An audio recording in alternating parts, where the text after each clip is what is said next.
Hi guys and assalamu alaikum. Welcome to my new blog post 33. And in this blog post, I'm going to discuss about the relational algebra.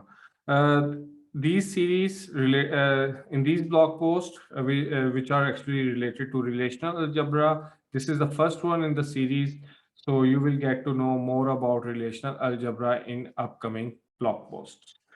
So let us start with the relational algebra. So, first of all, the first thing that actually comes into our mind is like what actually is the relational algebra.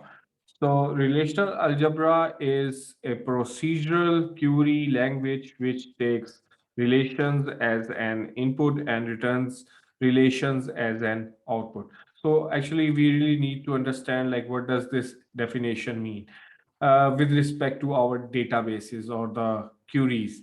So when we actually map relational algebra to our SQL queries, the basic thing that we need to understand that in SQL uh, database, the basic point of storage is basically your table.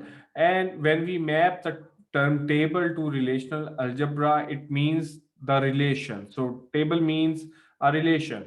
So whenever you perform something by utilizing set theory and utilizing the relational algebra on a relation or a table, you will also get something as an your output, and that would be also a relation.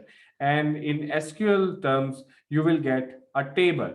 So there are basically a few operators, and these are very basic operators which can be applied on these relations to produce the required results that you actually want. So there are six basic operators, and first one is select, which is normally denoted by omega. Uh, then there is project. It is normally denoted by pi. Then there is a union operator, which is normally denoted by U.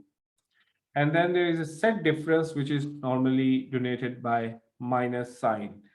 And then there is a Cartesian product, which is normally denoted by X.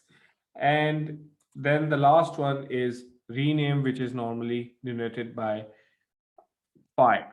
So, how we will actually apply these basic operations on relations, we will see them in our upcoming blog post.